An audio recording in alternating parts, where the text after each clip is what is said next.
रेशनबद्दल आता फोनवर मिळणार अपडेट. हो, तुम्ही जे ऐकलंय ते अगदी योग्य ऐकलंय.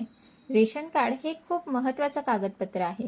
रेशन कार्डवर दर महिना कमीत कमी धान्य मिळतं. त्यातच आता रेशन कार्डबद्दल एक मोठी बातमी समोर आली आहे. रेशन कार्डवर धान्य आलं आहे की नाही हे आता तुम्हाला एक SMS वरूनच समजणार आहे.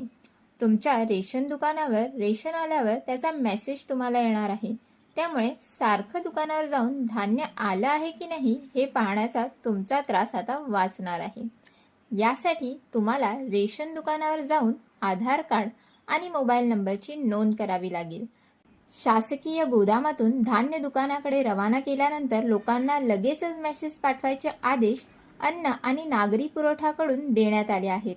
यासाठी तुम्हाला कोणतेही पैसे मोजावे लागणार नाही आहेत. सार्वजनिक वितरण व्यवस्थेत पारदर्शक